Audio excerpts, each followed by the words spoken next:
Hi, Paul W. Smith, News Talk 760 WJR. From 5:30 to 9 in the morning, Monday through Friday, I'm there to try to do a good job for you. But a guy who does a great job for you with New Voices and Visions, did I get the name of the program right? New Voices and Visions, is this guy. Look at how handsome he is. I gotta tell you, Jamie McCarthy. It's on the .comers that we're on 24/7. Oh my gosh. Dark, but it's really guys. They're on even more than we are. It's actually true, but nobody watches. So oh, that's not true. You're watching right now. That's right. I appreciate you doing that. We also have Christine, come here. We also have Christian Sims, who's also on the show, and another host. It's a great show, and I'm honored to be a part of it today. I got to ask you one question. Yeah. You got a chance to be up there and listening to all the questions, interviewing and listening to all those questions. My biggest thing was nobody asked about the tax credits for filming here in Detroit. Oh yeah, they did early. They did. Commercials. Oh, well, they didn't tie the commercials in with it. You can tell where he makes his living. They didn't get to the actual specific commercials that I understand, but they did talk about the film credits. They did. I heard it. Do you feel like they're? Were you paying attention? No, I was. Your co-host heard it. I was out there interviewing people. And you know what I have to do? I have to go back and do my show. Go back and do your show. It's Paul W. Smith in the morning here from 5 to 9 on WJR. Thought for sure he was going to pour that coffee on me by accident. Never. I got to go. They're still here. Thanks, Paul.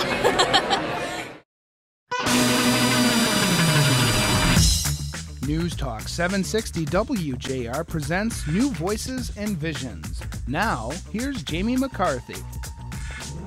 Hey, it's Jamie McCarthy here. New Voices and Visions here on WJR.com at the second Young Professionals Gathering here with Paul W. Smith as our host. Today we're covering both gubernatorial candidates to find out what's going to happen on November 2nd and see who our next governor in the state of Michigan will be and how it will affect the rest of us. Come on in and let's take a look. The Detroit 3 are back on top, and I believe that we've got a bright future in autos, in the cleaner, greener cars in the future. That's a key part of my plan to grow Michigan. At the same time, I've been doing a job as a mayor on the front lines, in the trenches, making sure that the 911 calls get answered, that the potholes get filled, that the garbage gets picked up, the day-to-day quality of life issues that affect cities all over the state.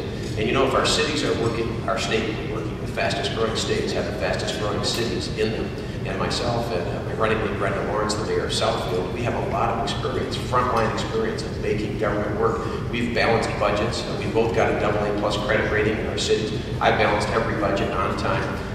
And I've cut 20% of the city bureaucracy. I've implemented something called Lansing Stat, which is where we measure the outcomes, we measure the spending.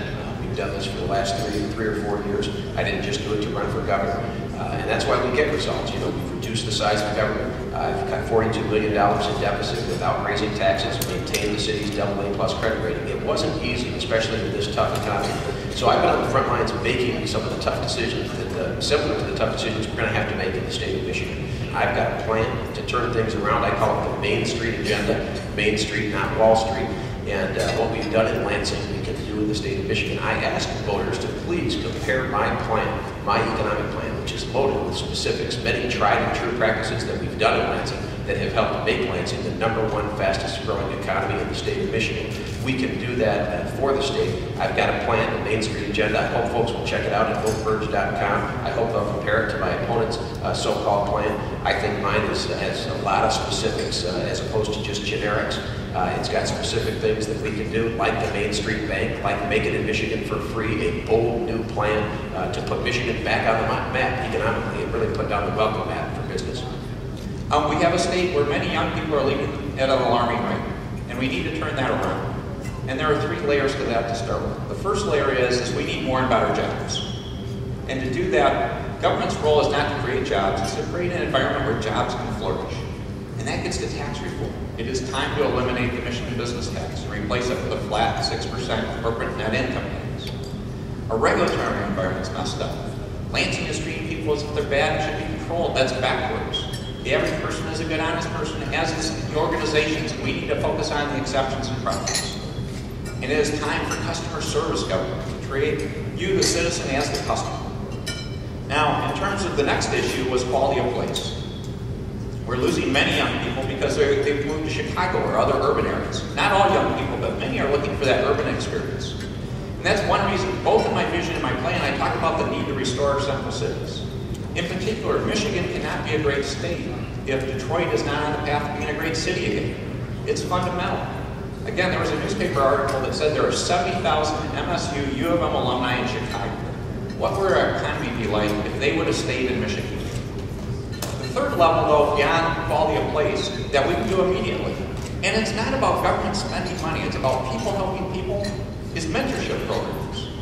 We can mentor one another. And I've been proud to say I've been mentoring people for decades. And why did I do that? Because that's what made my career. I came to work in Detroit back in 1982 when I knew 2 people in the entire area. And why did I come here versus other places? It's the people hiring me. A gentleman in particular named Jerry Wolf said he would mentor my career. And he kept his word, and it changed my life. So I've been mentoring people, and when I ask audiences, 90% plus of the people would be mentors. About 5% actually mentor. So we have 80% of our capacity of just helping one another. So those are the things we need to do. We need to create more and better jobs, quality of place, and let's help one another in a positive, constructive way. So we've got the gubernatorial candidates behind us, and we'll talk about it here on New Voices and Visions, WJR.com. Todd, obviously November 2nd is a big deal if you're a business owner in Detroit, or really you're a business owner in Detroit and have been elsewhere around the country. What do you think the biggest issue, if it doesn't divide along party lines, is for these guys to sell themselves today with the importance of what's happening in Michigan economically? I think it's, Michigan's a microcosm of the national footprint, right? I mean, jobs are the #1 issue, the creation of jobs, and I don't think anybody has the real answer on how to create jobs. It's not an expansion of government. It's not just poof, rub the magic lamp and something's going to come out. You've got to create an opportunity, and here in Michigan, we've got Midwestern values. I think you've got to create an opportunity where people want to stay and stay. I left, went to college in New Mexico, came back, started a business, brought businesses here, and I think that the opportunities here in Michigan and the people that we've got are incredible. But you've got to get that out to potential employers, to people that are in the entrepreneurial capitalistic opportunity, and make them understand, and make these collegiate students understand they want to stay here. And why they want to stay here. You can't just incent them. Here's how we do it at New Voices and Visions. We just grab random people out of the crowd. Actually, if you'll cover, you'll see Jamie and Jamie standing here together. She spells it the proper way. Actually, the girl way. I spell mine. Well, I might as well just go by James. You're down here to see this as a young professional. You have a lot of stake in the race here. Any questions you're looking forward to asking these 2 candidates here? Well, I'm not really looking at anything specific at this point. I'm kind of at the place where I just need some more general information, and I thought this would be a good place to come down and kind of hear and get a good vibe off of which one, see him in person. Rather than just look it up on the web? Yeah, exactly. You're just looking for general information? Yes. Yep. How long do you think we can stand here with our arms around one another? Forever. That's sweet. So you have no idea who you're going to vote for at all? I'm leaning one way, but I'm not completely sure yet. Come on, tell us. No, that's my own secret. Religion and politics, that's what we do on WJR.com. It's always good to see Jamie. You too. By the way, she can sing. She can really sing. I can. She's right. So can I, yes. Yeah. You all Green Studio, and you guys do a ton of design work, and even some filming, which could get into the tax credit debate. Do you have a horse in this race, or do you have any questions you're going to be asking each candidate? I have a couple of questions that I might be asking. What's on the top of your mind this morning? One of the biggest topics that I'm sure, Jamie, you also talked about, what's in it for the entrepreneurs. Yes, all of us own our own business. Exactly, and you know how difficult these days for any young entrepreneur to get it going. And the big businesses like the Ford and the GMs are going to be there, but they get that money from the government. Eventually, what's going to drive the city, the Detroit, and the state is the young entrepreneurship. Small businesses. So I kind of need to know kind of from both candidates basically, if they do get elected, what would they be doing specifically to promote entrepreneurship? Because getting financing, funding is a struggle for pretty much everybody. You need that cash flow when you own your own business, and I can tell you the banks aren't just handing it out. That's very true. So, what are you looking for to get out of a new governor that affects healthcare in your part of the race, and also even what you guys do with the addiction and recovery program? Well, Brighton Hospital is the oldest addiction treatment facility in the state of Michigan, and one of 2 or 3 of the oldest in the entire USA. What we're looking at as taxpayers in Michigan is one of the highest incarceration rates in the northern part of the United States. How can that be?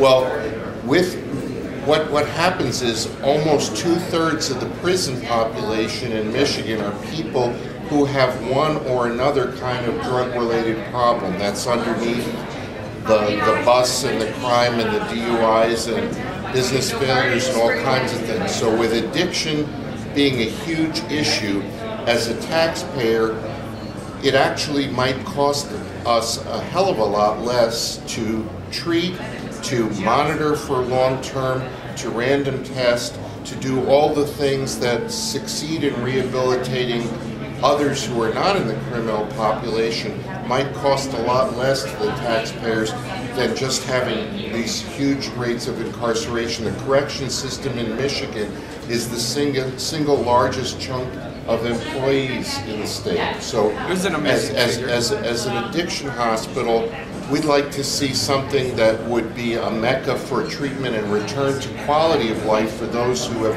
made mistakes and suffer from addictions, and also save the taxpayers a lot of money. Well, there it is. That'll wrap it up for today. It's Jamie McCarthy on New Voices and Visions here on WJR.com. Don't forget the .com.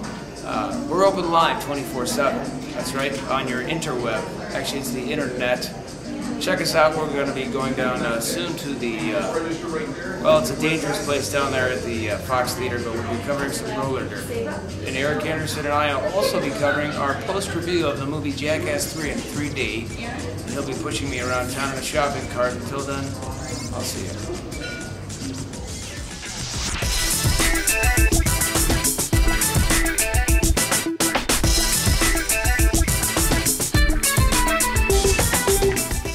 This has been New Voices and Visions. For more podcasts, visit WJR.com.